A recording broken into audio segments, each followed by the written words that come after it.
नमस्कार। इन दिनों एक चिट्ठी चर्चा का विषय बनी हुई है। दरअसल ये चिट्ठी झारखंड के पूर्व मुख्यमंत्री रघुवर दास ने झारखंड के वर्तमान मुख्यमंत्री हेमंत सोरेन को लिखी है। आखिर रघुवर दास को क्या ऐसी जरूरत आन पड़ी थी कि उन्हें मुख्यमंत्री को चिट्ठी लिखनी पड़ी, ये हम बताएंगे आपको। लेकिन उससे पहले हम जानते हैं कि आखिर इस चिट्ठी में ऐसा क्या था, इस चिट्ठी में किस विषय को लिखा गया है, इस पर पहले बात कर लेते हैं। तो रघुवर दास ने जो चिट्ठी हेमंत सोरेन को लिखी है उसमें उन्होंने अपने क्षेत्र की समस्याओं से हेमंत सोरेन को अवगत कराया है। रघुवर दास ने जो चिट्ठी लिखी है उसमें मुख्य रूप से गोविंदपुर की ऊपरी पथ एवं बाईपास निर्माण को लेकर के 138.74 करोड़ रुपए की लागत से इस परियोजना की निविदा प्रक्रिया पूरी हो चुकी थी, लेकिन निर्माण कार्य अब तक लंबित है, इस विषय को उठाया है।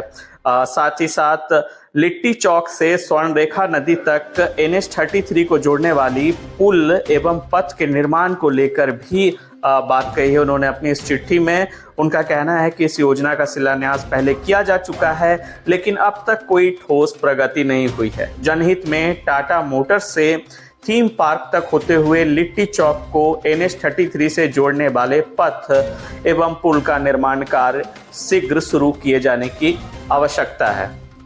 तीसरा जो मुद्दा उठाया है रघुवर दास ने वो ये है कि मानगो में NH-33 पर नया इंटरस्टेट बस टर्मिनल के निर्माण का है। उन्होंने लिखा है कि मानगो पुल के पास स्थित वर्तमान बस स्टैंड को स्थानांतरित करने के लिए NH-33 पर नए इंटरस्टेट बस टर्मिनल निर्माण योजना की स्वीकृति दी गई थी, लेकिन अब तक केवल बाउंड्री वॉल का निर्माण हुआ है और शेष कार्य अभी लंबित है। यदि इस परियोजना को शीघ्र पूरा किया जाता तो शहर में यातायात दबाव कम होगा और यात्रियों को बेहतर सुविधाएं मिलेगी।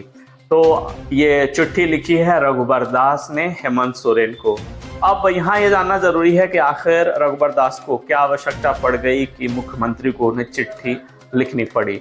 तो ये कोई नई बात नहीं है। इस तरह से कोई भी व्यक्ति राज्य का चिट्ठी लिख सकता है मुख्यमंत्री को, समस्याओं से अवगत करा सकता है, और रघुवर दास तो झारखंड के पूर्व मुख्यमंत्री हैं। ऐसे में जो ये चिट्ठी लिखी गई इसको लेकर के चर्चा बनी हुई है। दरअसल चर्चा इस बात को भी लेकर है कि रघुवर दास जो है अभी हाल ही में फिर से राजनीति में सक्रिय हुए हैं। कुछ दिन पूर्व की बात करें तो वो उड़ीसा के राज्यपाल थे, एक संवैधानिक पद पे थे, तो इस तरह की गतिविधियों में वो शरीक नहीं हो सकते थे। यानी कि जनप्रतिनिधि का जो काम होता था उसमें उनकी भागीदारी नहीं हो पा रही थी। ऐसे में अब जब उन्होंने फिर से भारतीय जनता पार्टी का दामन थामा है, फिर से सक्रिय सदस्य बने हैं, तो कहीं ना कहीं अपने क्षेत्र की समस्याओं को मुख्यमंत्री के सामने पत्र के जरिए प्रस्तुत कर रहे हैं और उन समस्याओं के निदान की मांग कर रहे हैं। ऐसे में कहा जा सकता है कि अब जो है रघुवर दास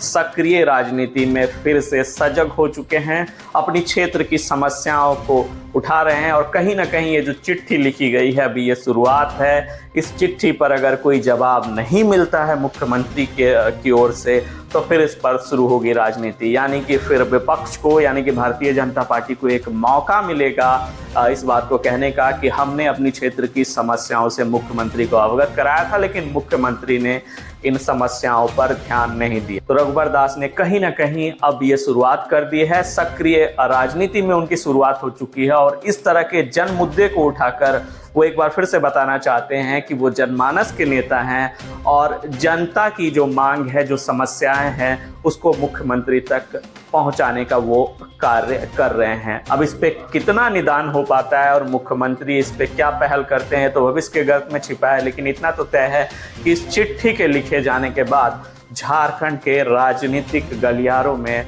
गर्मी बढ़ गई है। और अब आगे आगे देखिए, अगर इस पे कोई कार्रवाई नहीं होती है या इस पे कोई जवाब अगर नहीं आता है तो फिर राजनीति जो है अलग रंग लेगी, अलग रूप लेगी और बहुत सारे बयान, बहुत सारी प्रतिक्रियाएं इस चिट्ठी के बाद आने वाली हैं। हम भी इंतजार कर रहे हैं, आप भी इंतजार करिए और इस चिट्ठी पर आपकी क्या प्रतिक्रिया है हमें अवगत जरूर कराइए। खबरों के लिए इसी तरह हमारे साथ जुड़े रहिए और देखते रहिए न्यूज़ चैनल।